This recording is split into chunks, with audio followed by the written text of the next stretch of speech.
Regularise చేయకుండా discussion ఎన్ని రోజులు పెడతారు? జాతకాల మేనేజ్మెంట్ ఇక రవికిరణ్ భాయ్. Thank you. జై తెలంగాణ, జై సింగరేణి. ఇక్కడ పెట్టానా? ప్లీజ్ ఏమనుకో. ఓకే. జై తెలంగాణ, జై సింగరేణి.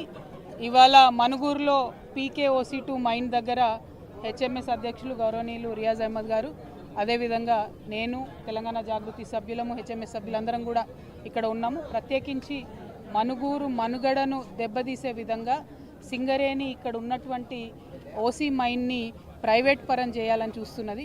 మనుగూరులో దాదాపు 75,000 నుంచి 80,000 మంది ప్రజలు జీవిస్తూ ఉన్నారు. ఈ OC మీద, సింగరేణి మీద ఆధారపడి జీవించేటటువంటి ప్రజానికం చాలా పెద్ద ఎత్తున ఉంటారు. ఒకవేళ మనుగూరులో ఉండేటటువంటి ఈ మైన్ను ప్రైవేట్ పరం చేస్తే అసలు మనుగూరు పట్టణం మనుగడనే లేకుండా పోతుంది. చాలా దారుణంగా, అమానవీయంగా ఇక్కడ CND గారు వచ్చి మరి మనుగూరు లైఫ్ ఇంకొక 3 ఏళ్ళే ఉంది, 2030లో మొత్తం మైన్ క్లోజ్ చేస్తామని చెప్పి వెళ్ళడం జరిగింది. దానివల్ల మనుగూరు పట్టణంలో కూడా అనేకమైనటువంటి ఇబ్బందులు ప్రజలు ఎదుర్కొంటున్నటువంటి పరిస్థితి ఉంది. ఇంకొక పక్క భద్రాచలం థర్మల్ పవర్ స్టేషన్ అని పెట్టారు. దాని మీద 1000 మందికి ఎక్కువ జీవించేటటువంటి పరిస్థితి లేదు. కాబట్టి ఇక్కడ ఉండేటటువంటి PKOC2 మైన్ని ఎట్టి పరిస్థితుల్లో కూడా ప్రైవేట్ పరం చేయకూడదు. ఈ బ్లాక్ సింగరేణికే ఉండాలి, సింగరేణి మైనే నడవాలని చెప్పి మనుగూరు కార్మికుల పక్షాన నేను డిమాండ్ చేస్తూ ఉన్నాను. అదేవిధంగా సింగరేణిలో డిపెండెంట్ ఎంప్లాయ్మెంట్ కావచ్చు, మరి ఇన్కమ్ ట్యాక్స్ ఏదైతే జీతాల మీద, పర్క్స్ మీద ఇన్కమ్ ట్యాక్స్ వేస్తూ ఉన్నారో అవి కావచ్చు. ఇటువంటి అంశాలు, అలియాస్ నేమ్స్ అంశాల మీద తెలంగాణ జాగృతి HMS పోరాటం కొనసాగిస్తుంది. కార్మికుల పక్షాన నిలబడి ఉంటుందని చెప్పి మీకు మాట ఇస్తూ ఉన్నాం. Thank you. జై తెలంగాణ, జై సింగరేణి.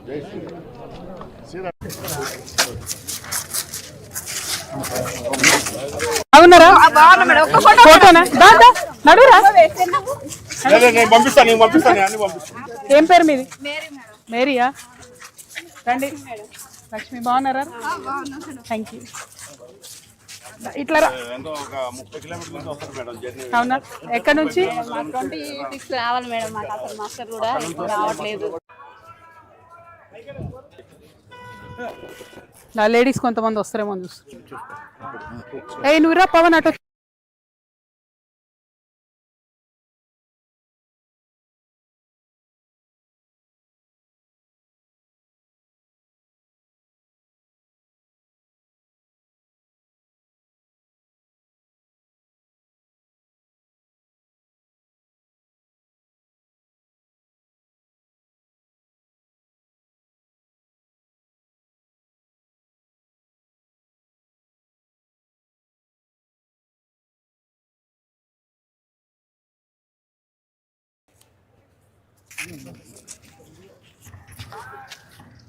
దా ఇక్కడ రా, మెట్ల వరకు వచ్చి అటు వచ్చి మీరు ఇట్రా, లేచి ఇట్రా. అటు వెళ్తే నువ్వు దండపట్టు.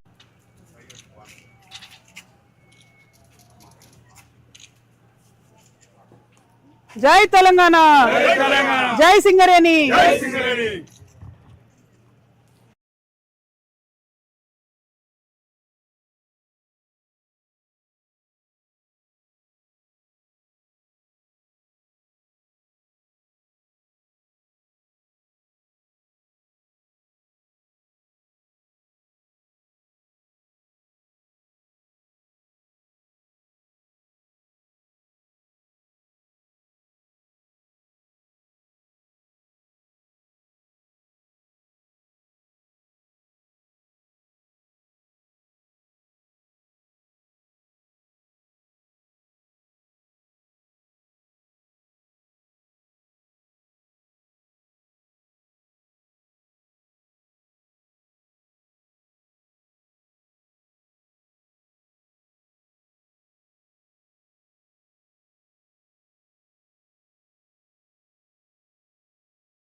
అట్లాంటి సింగరేణి పుట్టినిల్లును నిన్నటి నుంచి మా పర్యటన సాగుతా ఉంది.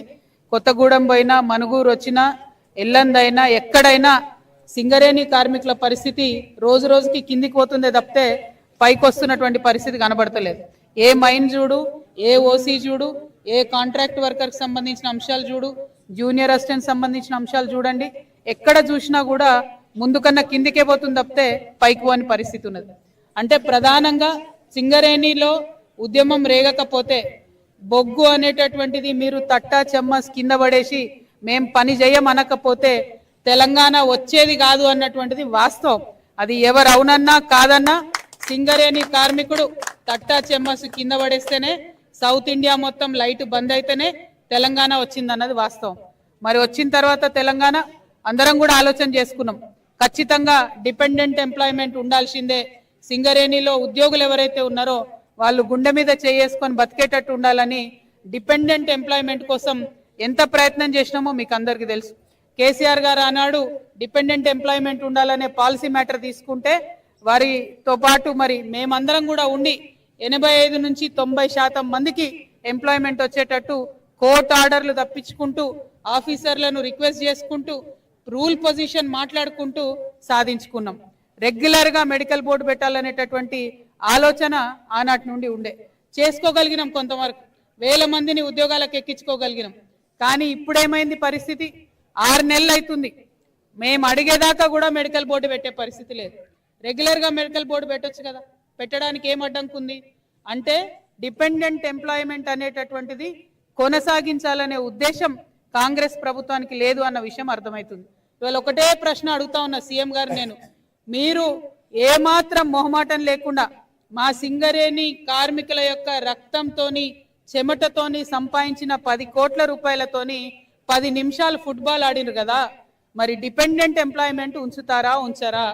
సింగరేణి సెలబ్రేషన్స్ కోసము ఎప్పుడు లక్షలాది రూపాయలు డబ్బులు ఇచ్చేది, ఇవాళ తగ్గించిను. సీఎం గారి ఫుట్బాల్ కోసమేమో డబ్బులు ఉంటాయి కానీ సింగరేణి సెలబ్రేషన్స్ కూడా డబ్బులు తగ్గిస్తున్న పరిస్థితి ఉంది. అంటే ఫుట్బాల్ ఆట మీద ఉన్న శ్రద్ధ మన జీవితాల మీద లేదనే విషయం తెలుస్తుంది. ఒకటి డిపెండెంట్ ఎంప్లాయ్మెంట్, 2 అలియాస్ పేర్లు. చాలా కష్టపడ్డం, రూల్ పొజిషన్ లేకున్నా కాయిదాల మీద తప్పున్నా చూసి చూడనట్టు పోండి అని చెప్పి ఇచ్చినటువంటి ఆనాటి మౌఖిక ఆదేశాలు ఇవాళ ఒక్క ఆఫీసర్ కూడా పాటిస్తలేడు. ఎక్కడ అలియాస్ పేర్లు ఉంటే అక్కడ ఇబ్బంది పెడుతున్నటువంటి పరిస్థితి ఉంది. ఇది నాకన్నా ఎక్కువ మీ అందరికీ తెలిసిన విషయం. అది మనం చేసింది కాదు. ఏనాడో మన తండ్రులు చదువు లేకుండా ఆనాడు ఏదో ఒక పేరుతో జాయిన్ అయిపోతే ఆ తర్వాత ఇప్పుడు వచ్చినటువంటి పిల్లలు కొత్తగా జాబ్కి ఎక్కాల్సిన వాళ్ళు ఇబ్బంది పడుతున్నటువంటి పరిస్థితి. కానీ ఎందుకు మరి ముఖ్యమంత్రి గారు దీని మీద శ్రద్ధ పెడతలేరు? ఇదే జిల్లా బట్టి విక్రమార్క గారు ఉన్నారు, ఆయన కూడా మరి కనీసం మాట్లాడనటువంటి పరిస్థితి ఉన్నది. ఇక మూడో విషయం, ట్యాక్స్ ఎగ్జంప్షన్, ఇన్కమ్ ట్యాక్స్ ఏదైతే మనకు వస్తుందో జీతాలలో భయంకరమైన కోత వస్తున్నది. దాని మీద ఒక్కసారి కూడా యాజమాన్యం శ్రద్ధ పెడతలేరు. నేను పార్లమెంట్లో ఉన్నప్పటి నుంచి కూడా రిక్వెస్ట్ చేస్తున్నాం, అసలు ఎందుకు ఉండాలి ఇన్కమ్ ట్యాక్స్ సింగరేణి వాళ్ళకు? ఎందుకు ఉండాలి ఇన్కమ్ ట్యాక్స్ అంటే మాట్లాడరు బీజేపీ వాళ్ళు. వచ్చిన దాంట్లో కొంచెం వీళ్ళేమన్నా ప్రయత్నం చేయొచ్చు కదా, SCCL నుంచి అడిషనల్గా చేయొచ్చు కదా, దాని మీద మాట్లాడే పరిస్థితి లేదు. ఖచ్చితంగా దాని మీద మా పోరాటం ఆగదు. ఇక 4వది అన్నిటికన్నా ముఖ్యమైనది హెల్త్ విషయం.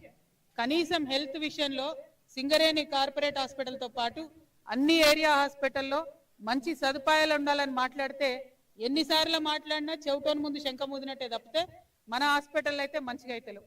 పోనీ రిఫరల్కి పంపిస్తే ప్రైవేట్ హాస్పిటల్ ఏమైనా బాగున్నాయంటే అందులో 100 రిస్ట్రిక్షన్స్ పెడుతున్న పరిస్థితి ఉంది. ఖచ్చితంగా అన్ని ఏరియా హాస్పిటల్ మంచిగా చేయాలని డిమాండ్ చేస్తున్నాం.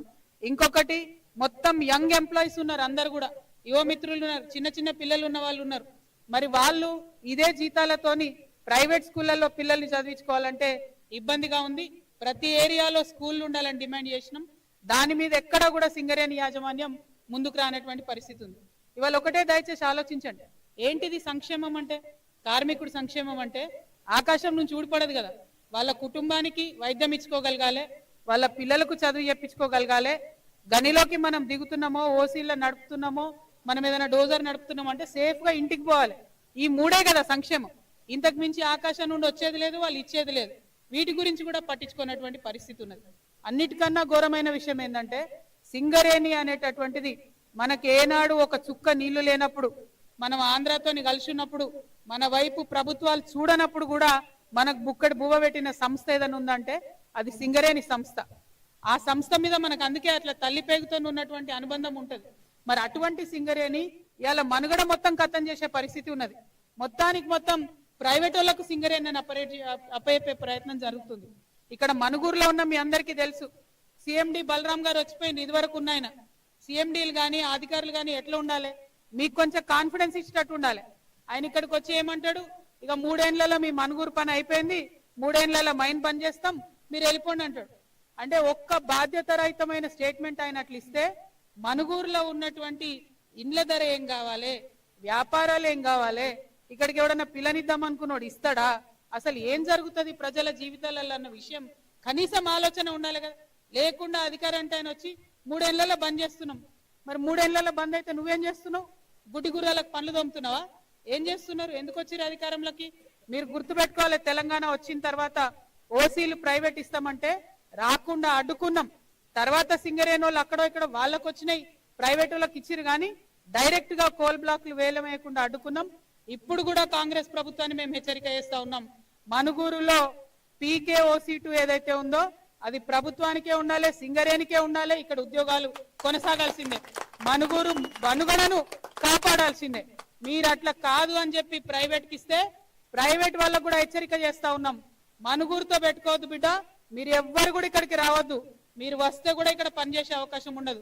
ఎందుకంటే మొత్తం యావత్ మనుగూరు మనుగడ అంతా కూడా PKOC2 చుట్టుంది కాబట్టి ప్రభుత్వంలోనే ఇది ఉండాలని మేము డిమాండ్ చేస్తా ఉన్నాం. మరి సింగరేణి కార్మికులు మీరు సమ్మతమేనా? ఉండాలన్నా మనకు సప్పట్లు కూడా కొట్టరానే మీరు? మరి మీకు అవసరమో లేదో, మీకు ఇష్టమో లేదో నాకు అర్థమైపోలేదు కదా. ఉండాలి కదా ప్రభుత్వంలో, ఖచ్చితంగా ప్రభుత్వంలో ఉండాలని మేము డిమాండ్ చేస్తా ఉన్నాం. ఇట్లా ఇంకా అనేక కార్యక్రమాలు ఉన్నాయి, ఒక్కొక్కటి మైనర్ గా చాలా ఇష్యూస్ ఉన్నాయి. ప్రత్యేకించి రియాజ్ అన్న ఒకటే మాట చెప్పిండు, మనకు ఏదైతే కాంట్రాక్ట్ ఎంప్లాయీస్ ఉన్నారో వాళ్లకు JBCC జీతాలు రావాలి, కానీ కాంట్రాక్ట్ ఉద్యోగులకు ఎక్కడ కూడా JBCC జీతాలు వస్తున్న పరిస్థితి లేదు. ఇప్పుడు మా అక్క ఒక ఆమె చెప్పింది 26 మస్టర్లు ఇవ్వాలి, మాకు 20 మస్టర్లు కూడా ఇస్తలేరు, 10,000 కూడా జీతం వస్తలేదని చెప్తా ఉన్నారు. మరి ఇక ఎట్లా వేయాలి? మనం ఇంత కొట్లాడి ఆడబిడ్డలు ఉండొచ్చు సింగరేణిలో అని తీసుకొచ్చిందే మనం, తీసుకొచ్చి ఆడబిడ్డలు ఉంచిన మీద మరి వాళ్ళకి ఏమాత్రం జీతం రాని పరిస్థితి. అదే విధంగా ఇంటర్నల్ రిక్రూట్మెంట్ ఏదైతే ఉందో జూనియర్ అసిస్టెంట్లకు సంబంధించి వాళ్ళు ఇండైరెక్ట్ గా కొంతమంది క్లరికల్ పోస్టులు చేస్తున్నారు, కానీ రిక్రూట్మెంట్ పడక చాలా రోజులైంది. ఖచ్చితంగా రిక్రూట్మెంట్ పడాలి, క్లరికల్ పోస్టులకు కానీ ఇంటర్నల్ రిక్రూట్మెంట్స్ ఏమున్నా వాటిని పడేటట్టుగా చేయాలి. అది నిరంతరం జరగాల్సిన వ్యవహారం. ప్రతిసారి వచ్చి HMS జాగృతియో రియాజ్ అన్ననో కవితనో రోడ్డు మీద కూర్చోవాలి, లొల్లి పెట్టాలి, పోలీసు వాళ్ళతో కొట్లాడాలి, అప్పుడే చేస్తామంటే అది కరెక్ట్ పద్ధతి కాదు. మొన్న మేము ఒక్కరోజు సింగరేణి భవన్ ముట్టడి చేస్తే ఇవాళ ఏం చేసిండ్రు, మెడికల్ బోర్డు పెట్టిరు తెల్లారి, కానీ ఎంత దారుణంగా పెట్టిండ్రు, అది కనీసం 25% కూడా మరి వాళ్లకు రానటువంటి పరిస్థితి. ఈ వ్యవహారం తప్పు. మెడికల్ బోర్డు ఉండాలి, కంటిన్యూస్ గా ఉండాలి, నాన్ రిఫరల్స్ కూడా మెడికల్ బోర్డు పెట్టాలని చెప్పి డిమాండ్ చేస్తూ మరి ప్రతినిత్యం మీ సంక్షేమం కోసమే తెలంగాణ జాగృతి పనిచేస్తుంది, HMS పనిచేస్తుంది. మీ అందరికీ తెలుసు, నేను మరి తెలంగాణ ఉద్యమంలో బలంగా సింగరేణిలో పనిచేసినటువంటి వ్యక్తిని, ఆ తర్వాత BRS పార్టీలో పనిచేసినటువంటి వ్యక్తిని. మరి ఏమైందో ఏమో BRS పార్టీ నుండి నన్ను ఈ మధ్యనే సస్పెండ్ చేసిన విషయం కూడా మీ అందరికీ తెలుసు. మరి నేను ఎక్కడున్నా, BRS పార్టీతో ఉన్నా లేకున్నా, తెలంగాణ బిడ్డగా నేను ఎక్కడున్నా మీ సంక్షేమాన్ని నేను కోరుకుంటా. TBG కేసులో ఎంతగానో పనిచేసినామో మీ అందరికీ తెలుసు. ఇక్కడ TBG కేసు నాయకులు కూడా ఉండొచ్చు, అనునిత్యం కలిసి చిన్న చిన్న విషయాలు కూడా CMD గారితో మాట్లాడి సాధించుకున్న విషయం మీకు తెలుసు. మరి పోయిన 2 ఏళ్లలో ఏం విషయాలు సాధించిండ్రో ఒక్కసారి దయచేసి మీరందరూ కూడా ఆలోచన చేయాలి. నేను కోరేది ఒకటే, AITUC కంప్లీట్ గా గెలిచిన తర్వాత ఒక పని చేస్తలేరు. INTUC అనేకమైన వాగ్దానాలు చేసిండ్రు, వాళ్ళు పట్టించుకుంటలేరు. TBG కేసు నుండి మరి ఎందుకు పోరాట పటిమ ఏడబోయిందో నాకు తెలియదు, కానీ మేము సింగరేణి భవన్ ముట్టడించిన తర్వాత ఒక్కరోజు ధర్నా చేసిండ్రు. మరి అది కరెక్ట్ కాదు. సింగరేణి అంటే, బొగ్గుబాయి అంటే పిడికిలు ఎత్తాల్సిందే, పోరాటం చేయాల్సిందే, అప్పుడే హక్కులు సాధిస్తాం. ఆ హక్కులు, ఆ పోరాటం చేసేటటువంటి పటిమ నాకుంది, HMS రియాజ్ అన్నకుంది. అందుకే మేమిద్దరం కలిసి మీ ముందటికి వచ్చినాం. మరి ఒక ఆడబిడ్డను చూడకుండా TBG కేసు నుండి నేను నా కొడుకు చదువు కోసం అమెరికాకు పోయి వానికి అడ్మిషన్ తీసుకోవడానికి పోతే TBG కేసు నుండి నన్ను తొలగిస్తే, అక్క వాళ్లకు మీ విలువ అర్థమైతే లేదు, నేనున్నా మీకు అని రియాజ్ అన్న వచ్చి HMS గౌరవాధ్యక్షురాలుగా నన్ను పెట్టుకోవడం జరిగింది. మరి ఆనాటి నుండి ఈనాటి వరకు కూడా ఇంకా ఎక్కువ కమిట్మెంట్ తో సింగరేణి కార్మికుల కోసం పనిచేస్తా ఉన్నాం. మీ అందరినీ నేను ఒకటే రిక్వెస్ట్ చేస్తున్నా, సింగరేణి బాగుండాలంటే కొట్లాడేటోళ్ళు ఉండాలి, పిడికిలెత్తేటోడు ఉండాలి, అడిగేటోళ్ళు ఉండాలి. అడిగితేడు ఉంటేనే ముందడుగు పడుతుంది. అడగడానికే నేను వచ్చిన. కాబట్టి మీ అందరితో రిక్వెస్ట్ ఏంటంటే మాతో పాటు పిడికిలు బిగించి నడవండి. మనుగూరు మనుగడను కాపాడుకుందాం, మనుగూరు పట్టణాన్ని కాపాడుకుందాం, పీకే ఓసీ2ను కాపాడుకుందామని మీ అందరికి కూడా సవినయంగా తెలియజేస్తున్నాను.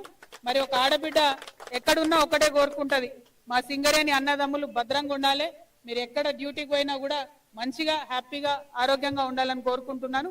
మరి మీ అందరి దగ్గర సెలవు తీసుకుంటున్నాను. ఇంకా ఏమన్నా విషయాలు ఉంటే లోకల్ గా హెచ్ఎంఎస్ వాళ్ళు ఉన్నారు, జాగృతి వాళ్ళు ఉన్నారు, అందరూ కూడా కలిసి ఈ ఇష్యూస్ అన్ని కూడా పరిష్కారం చేయడంలో మీతో పాటు కలిసి నడుస్తామని తెలియజేస్తూ సెలవు తీసుకుంటున్నాను. జై తెలంగాణ, జై తెలంగాణ. చేయలేస్తారా మీరు? జై తెలంగాణ, జై తెలంగాణ, జై సింగరేణి.